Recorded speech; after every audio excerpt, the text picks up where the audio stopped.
Welcome to Spaghetti on the Wall, where we throw ideas, see what sticks, and nurture those that do. I'm your host, Armando Leduc, an actor, entrepreneur, and coach, giving you insights that light up your world. We're here to explore the realms of business, marketing, and life, serving up a shot of inspiration with every episode. Ready to make ideas stick and grow them into something great?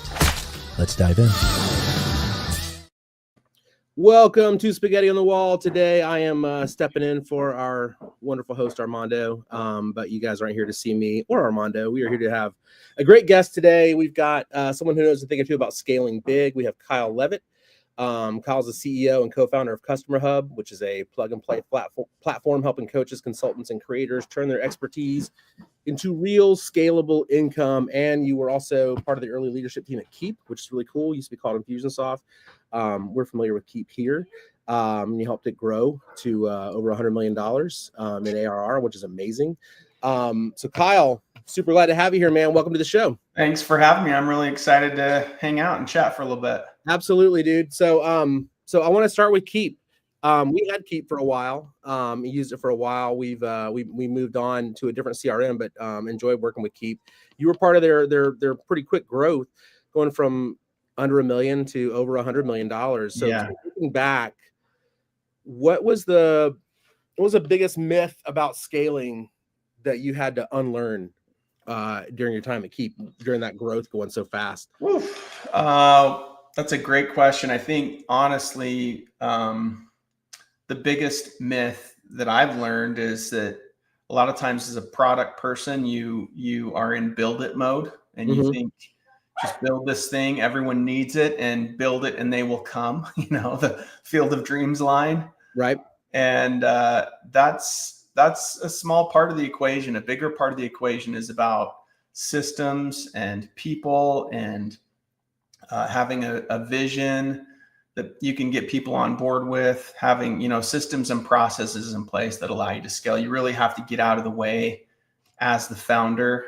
And I think that's something that a lot of founders, myself included, struggle with, is that, oh, I know how to do this better. Let me just handle it. It'll be easier for me to handle it on my own than to let someone else do it. But you become the bottleneck when you do that. And so you've really got to put systems in place and hire great people and just let it go, man. Let it rip.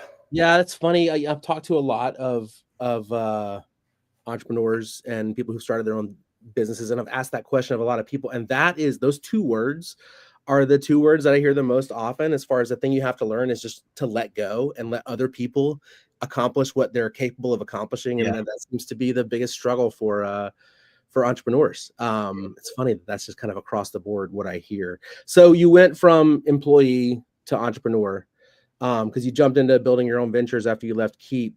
Talk to me a little bit, Kyle, about that leap and kind of how you, like, what was it ultimately that kind of told you, okay, I'm gonna do this on my own. I'm gonna do this myself, because that's a big leap for a lot of people to take, where they think they want to be an entrepreneur, but they don't take that jump, and they just, and that's okay if you continue to be an employee, but it's a big leap to take, right? So talk to me a little bit about making that leap and kind of the mental leap that you had to take to actually do it.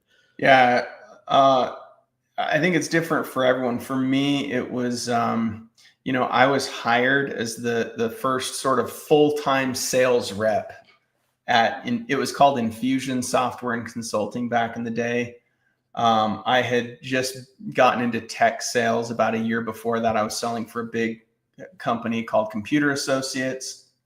And my brother, who was a web developer and owned a little web development company, had joined Infusionsoft a couple months prior and was like, hey man, they're looking for a sales guy, come check it out. And so I did that. They hired me. It was a risk, but I'm like, I'm tired of working for the man. So I went to a really small growing company, and I was on the phone with entrepreneurs and salespeople all day, every day as a salesperson selling. It was called Manage Pro CRM back in the day.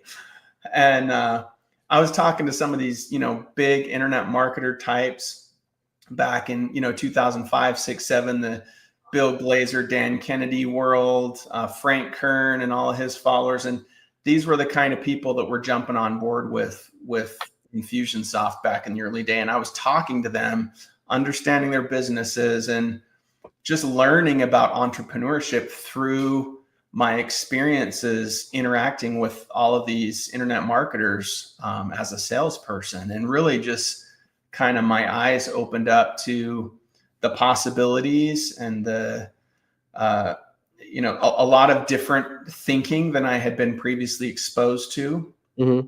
So after doing that for a few years, of course, I was on the phone with these people all day, every day, and I knew all the things that they needed that they weren't getting from Infusionsoft at the time. And so my brother and I decided to make the jump together. That made it a little easier. And honestly, it was a process for me, but it in some ways it was a spiritual process. Like I really felt confirmation spiritually. This is what you need to do. And I think that's what allowed me ultimately to do it. But there was a lot of lead up to that, just learning and understanding the world of entrepreneurship. And I look back on that first jump that I made, and I really envy the obliviousness and ignorance that I had as a first-time entrepreneur. Like I didn't even know the things that I should be afraid of, that in hindsight I wasn't afraid of, but I should have been. And this time around, I'm much more aware, which presents its own challenges along with the experience. So it was almost like a calling, it sounds like there Yeah. was something that was like saying, this is what you're supposed to be doing.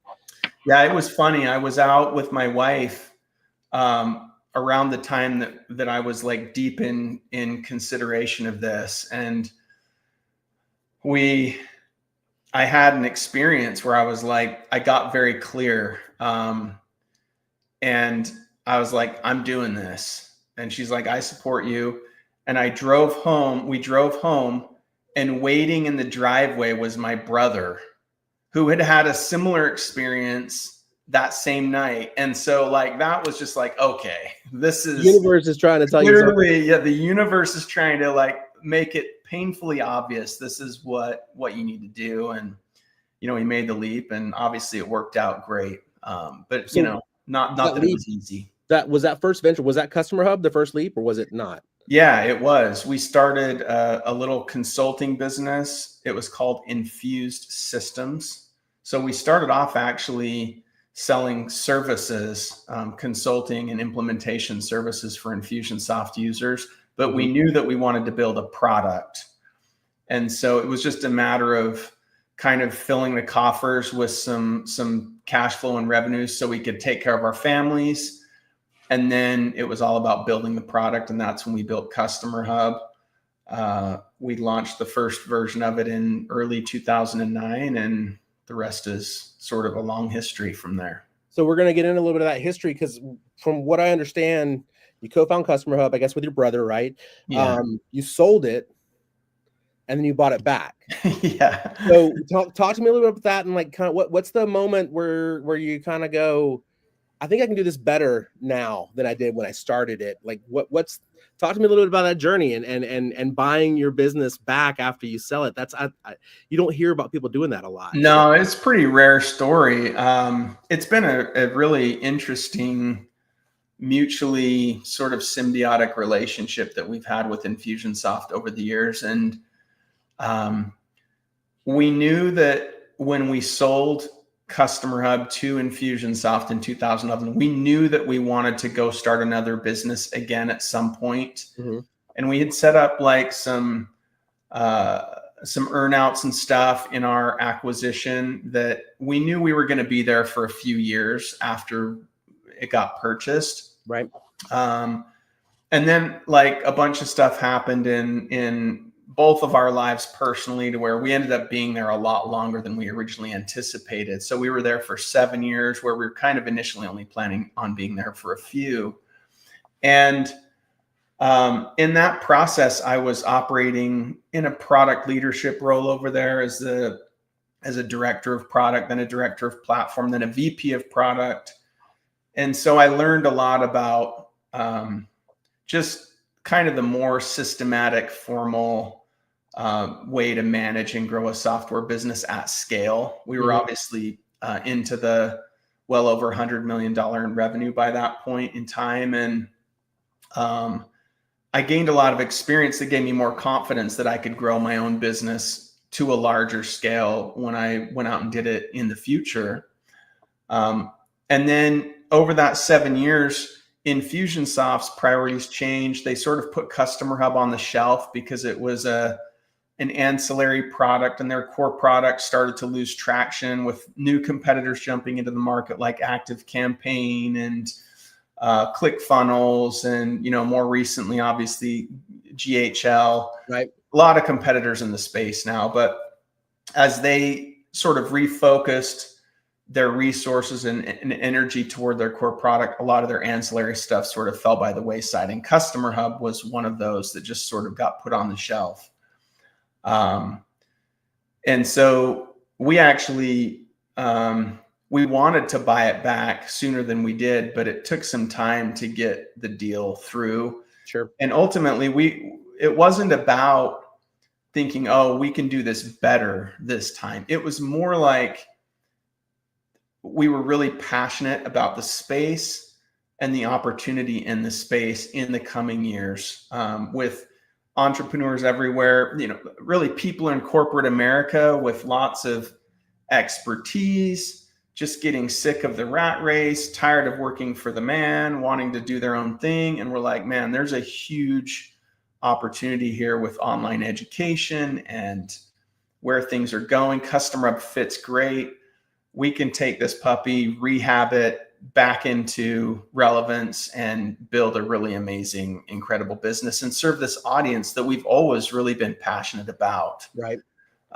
So that was kind of the high level process that played out. Cool. Yeah, that is a rare story. You don't hear Rare. very often where, people are always wanting to figure out a way, what's the exit plan, but you had an exit plan and then a re-entry plan, which is the re-entry plan was much less intentional initially, but it became very clear that once they were interested, like that was what we were going to do, and we were super happy about it. Very cool, and it's going well, clearly. So let's talk a little bit about Customer Hub and what you guys do. I know I think one of your missions is to free creators and entrepreneurs from that tech overwhelm, that's a huge thing in our business. Yeah. I'm always complaining to Armando about our tech stack and something new coming in, and I'm like, oh, not another one. Yeah. Really, do we really need this? So why do you think so many entrepreneurs get stuck there, and how do you guys at Customer Hub help people move past that? That I guess it's kind of like a shiny object syndrome, right? Where this one thing can help us do this one thing. Yeah, really necessary. Talk to me a little bit about that. Yeah, I mean, underneath all of that is just a passion for creating liberating businesses. That's what I'm passionate about. I'm a family guy. I have 5 kids, 3 little ones. I'm remarried. How old are your other kids from your first marriage? I have kids ranging from 21 to 2. Get out. I have 2 in college. That's amazing. I'm getting punched in the face on both ends, man. Hey, let me tell you real quick. My oldest son from my first marriage just turned 27 years old yesterday. Oh, wow. My 6-year-old, who you saw before we got on the podcast, just got off the bus from school. So I'm right there with you. I have a 27 and a 19-year-old, and now I have a 6-year-old from my wife now. So yeah, I feel you know the drill. The drill. It's not for the faint of heart, but I love it. And I'm that's what's most important to me ultimately, is my family. And that's why I'm so passionate about building businesses that are liberating for entrepreneurs, because ultimately it's about having more time to be with who I want to be with and do the things I want to do with them. That's the only reason I really care about financial success, is because it enables me to do what I want to do and be with who I want to be with, and have a level of freedom in that. Like, I can go do the things I want to do with my kids and go to all other activities and, take vacations when I want and things like that. And so that's really kind of the thing that fuels me, that I'm passionate about. And I'm passionate about helping other people create that.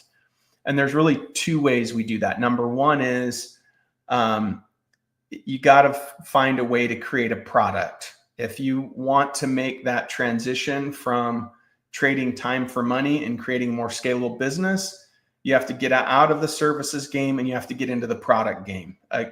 Products that you can sell and scale without, trading time for money every single time. So, coaches and consultants are doing this all the time. And that's the typical journey for them, is people are paying them for their time because they're experts at what they do. They're doing either one-on-one consulting or one-to-many consulting, and they can make a great income to a degree, but it's also a very time intensive, business that they have. They have to be the ones doing it and they have to show up. So we help them package their expertise into online courses, memberships, and other digital products, and be able to sell at scale. So that's number one. Number two is really just about making the technology simple.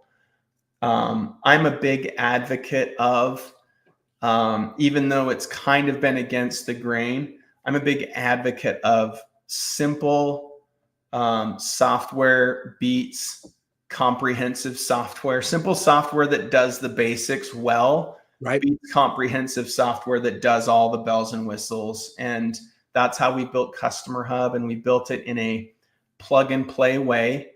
So like, rather than trying to build, payment processing and email marketing and,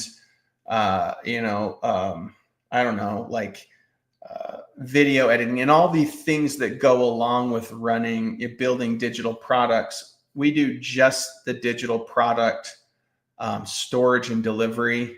Basically, we're the house where you put your digital products, and then we integrate really well with everything else. And our software is just super simple. So those are really the two things, is like helping people productize and then just making the technology easy enough for like an average Joe to use. I am constantly like thinking of certain users or customers that we have that are like kind of low tech, and I'm like, could this person get across the finish line with how we're building this? And if the answer is no, then it's not good enough. We have to rethink it. That's funny. I was having a conversation with Armando this morning about something that we're working on, or an idea that he had.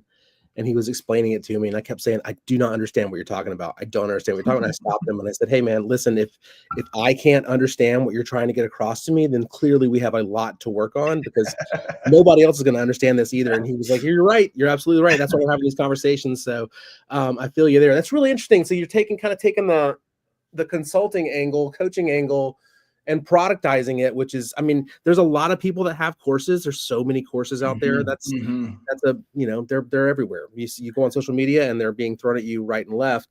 Is there a marketing aspect to what you guys offer as well to kind of help people stand out, or is that separate from what you guys do? Yeah, it's separate. We integrate with the marketing system. So like, we have a best-in-class Keep Infusionsoft integration. We have an Active Campaign integration.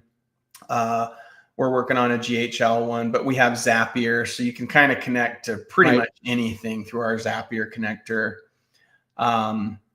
And you mentioned online courses. Like, there's a definite oversaturation in the market of online courses right now. And so one of the common things that we see with that is like, how do I differentiate? And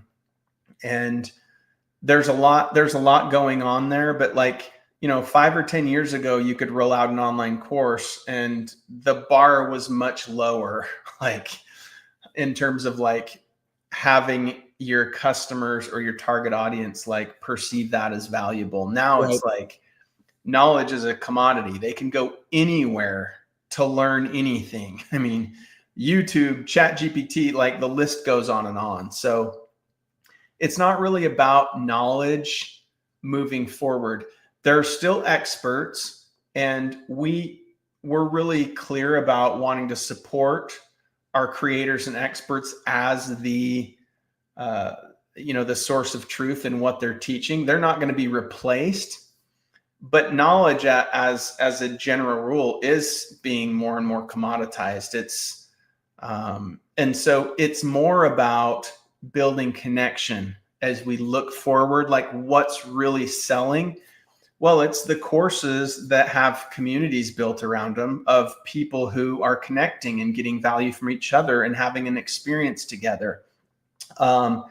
It's courses that are, supported by the creator, where he or she is involved with their students. And it's really, it's really like, it's more about connection. That's never going to be replaced by AI. AI is not going to replace connection. Well, one could argue that with some of these like AI partners that they're starting to come out with, but true, real, authentic connection, that's not going to get replaced. So got to get the connection, and then you've got to just deliver value. Like ultimately, if your course really does get someone from where they're at to where they want to be,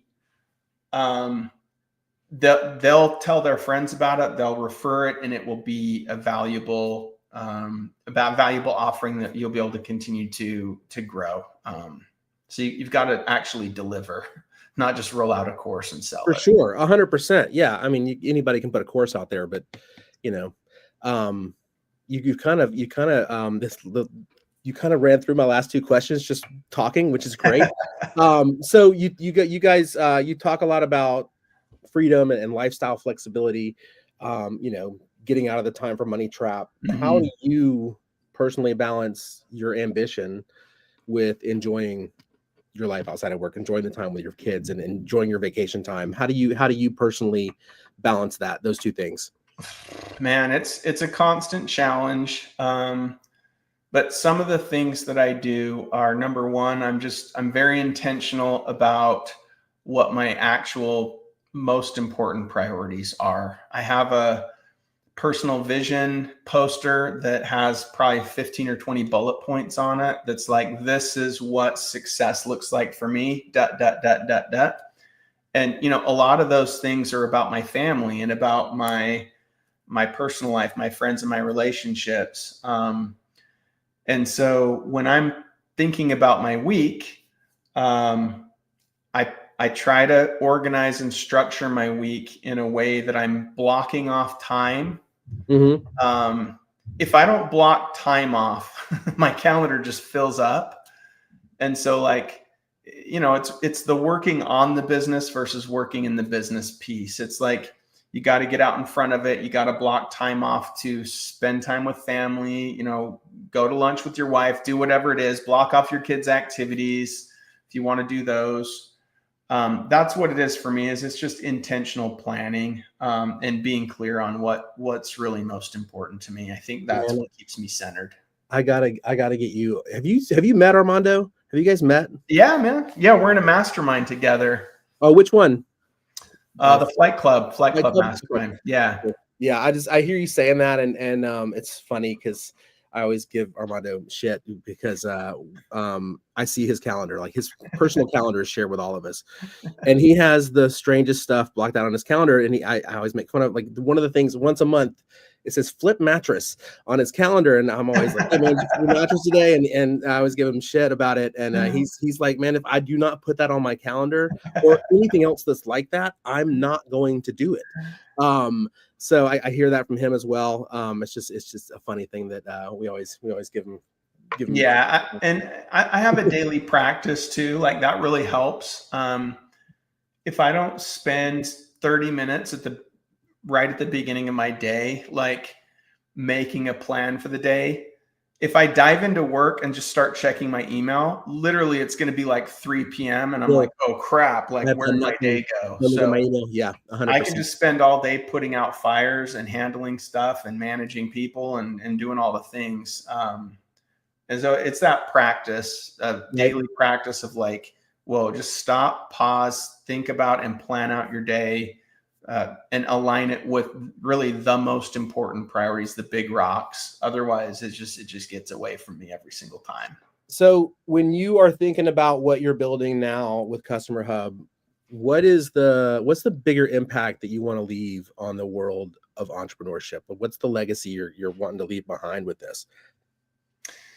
Yeah, great question. It goes back to that liberation for me, helping to liberate more entrepreneurs to have businesses that serve them, their families, and their communities.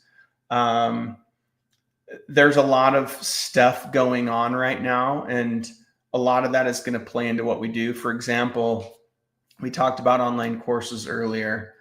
And I said, that it's about creating connection and real results. That's true. And the whole world's changing right now with AI. So like fast, as an example, like traditional online courses are, in my opinion, they're going to be going to the wayside. And what's going to be replacing them is personal learning experiences where end users or customers are interacting with still maybe the content's still going to be provided and created by the experts, but they're going to be interacting with a much more personalized AI-driven experience where they're interacting with like a learning assistant or a learning companion who's understanding their goals. This is AI. The AI is understanding their goals, and basically the AI knows all of the content and it's ingesting the content, and it's basically saying, okay, based off of your personal goals, like here are the things that you need to be focused on. Here's the content that's most relevant to you, and here's the order in which you should be consuming the content. And by the way, let's have a conversation about it as you're going through it and learning it. So like things like, oh, I watch a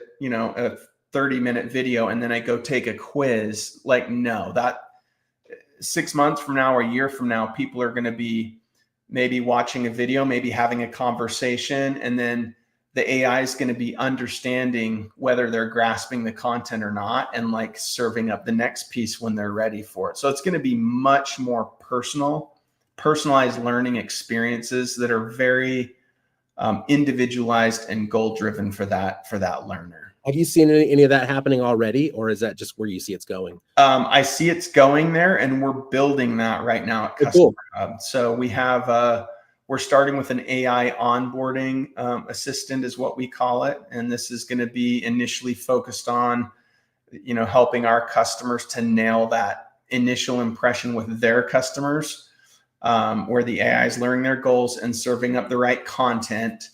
But then we're going to move into a learning companion as well as a community manager component for people who are doing communities, where the AI can actually be offloading a bunch of the work of a traditional community manager, keeping the content fresh, interacting with users, connecting people with like interests, and doing a lot of that heavy lifting. So just giving our audience a lot more horsepower and helping their customers to actually get to the results in a more personalized, efficient way. That's awesome. I mean, it is, stuff is changing fast. It's crazy. So fast. It is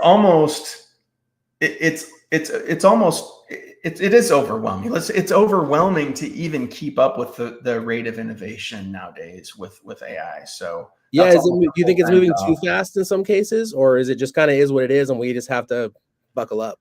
Yeah, I think we've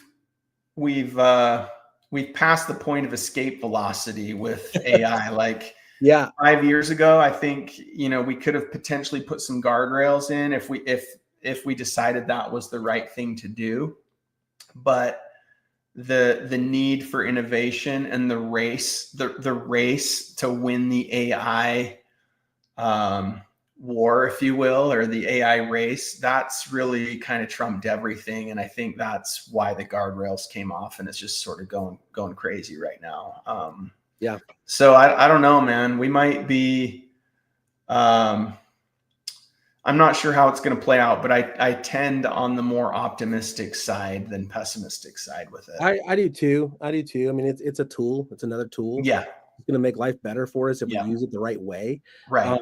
That's kind of how I look at it. And I understand people's fear and trepidation with it, but you you got to get on board or you're going to get left behind. So, yeah, when you hear stories like, well, the AI found out that, it was going to get deprecated. And so it created a secret backup of itself and then, communicated with another AI in Sanskrit. It's made up language. Like that gets a little freaky. So, well, hopefully Skynet will not be showing up anytime soon. All right, Kyle. So I've got 5 last questions for you. This is rapid fire. I'm going to throw these super quick. So these are short answers, and then we'll wrap it up here. So first question: what's the one piece of business advice that you wish you had ignored sooner? Ignored? Yeah. That there's a right way to build a business. Do it your way. Do it your way. You know what you're good at. You know what you enjoy.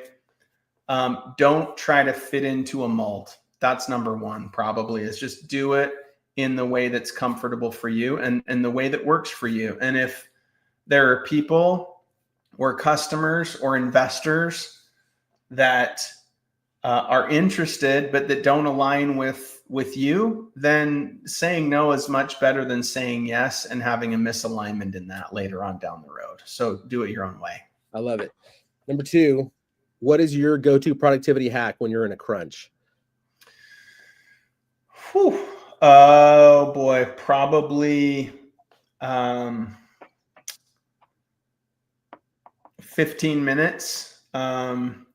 What can I get done in 15 minutes? So I can't remember the term for it, but there's a little tool that's out there where you actually will buy this little timer, and then I think it's like called a Pomodoro or something. I think that's what it's called.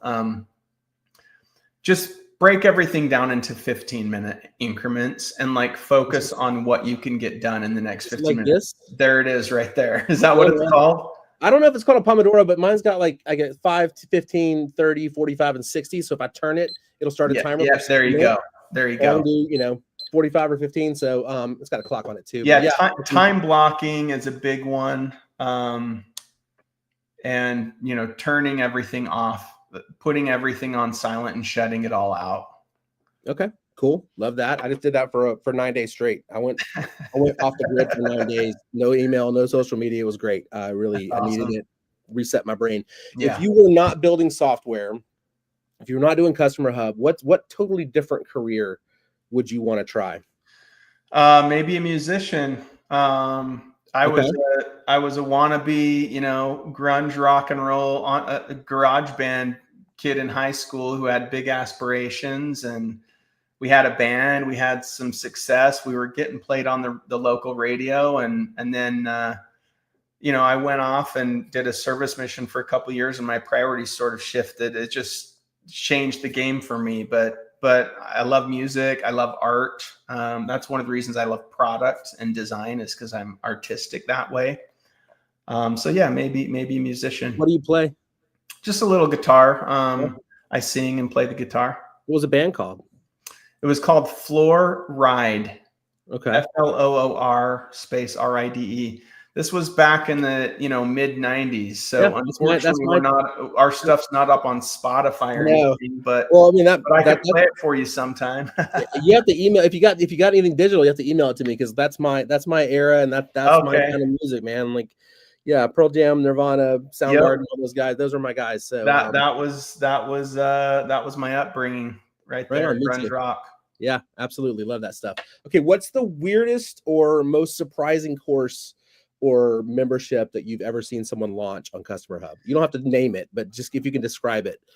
Yeah. So I knew a guy who, this was back in the early 2010s, who built a 7-figure a year business teaching parrot tricks. Parrot tricks. Okay. Train your parrot. Not talking parrots, just not teaching them how to talk. Teach them to training your parrot. Parrot tricks was the business, and he was a self-taught expert at training parrots. He had his own, and he started teaching other people, and he became a really good marketer, and he built a 7-figure a year business teaching parrot tricks. That's amazing. All right, last question, Kyle. Who's an entrepreneur, living or dead, that you would want to have dinner with, and why you choose that person? I mean, I got to go with Elon. Yeah. I just think the guy's incredible. He's got Tesla, he's got SpaceX, he's got the Boring Company. I don't know how he does it, but the man's just incredible. You know, all politics aside, like Right. love it or hate it, like the fact that he went and, you know, volunteered his time to try to clean up some of the waste and fraud and finances in the government. I'm passionate about that. Like, the national debt like needs to get under control. And so I just think the guy's like, he really is like almost like a modern day superhero. I think we're going to look back on him as one of the great men in history. Honestly, certainly one of the greatest innovators to ever live, in my opinion. All right, there it is. I hear that a lot. I hear that name a lot. So I mean, I know he's entrepreneurs are big on the risks that he's taken in his life. Yeah, big risks. Definitely a risk taker for sure. Kyle, this was an amazing conversation, man. I really appreciate you popping on and chatting with me. Let people know out there how to find Customer Hub, and if they want to connect with you, how they might be able to connect with you. Awesome. Yeah, thanks for having me again. It was a blast. CustomerHub.com. You can sign up for a 30-day free trial of Customer Hub. We'll get on the phone and do an onboarding call with you to get you oriented, answer any of your questions, and get you started off on the right foot. Our software is really easy to use, so you should be able to do it on your own. But if you don't and you want someone to do it anyway, we've got a team over here. We also have a bunch of consultants that are certified in our software that can help do the nuts and bolts for you. So CustomerHub.com, and we'll jump on onboarding call after your free trial starts and get you going. Sweet. Do it, folks. Get on there and check it out. Kyle, thanks again for popping on. Those of you who are watching live right now, appreciate you joining us. And if you're watching the recorded version, we also appreciate you. And we want you to like and subscribe to the page, whether on YouTube, Spotify, wherever you're listening or watching. I think the next time we do a Spaghetti on the Wall, Armando will be back in the chair. But I do appreciate you guys joining us. And Kyle, thanks again. And we'll see you next time on Spaghetti on the Wall. Y'all take care. Thanks, Will. You got it, buddy.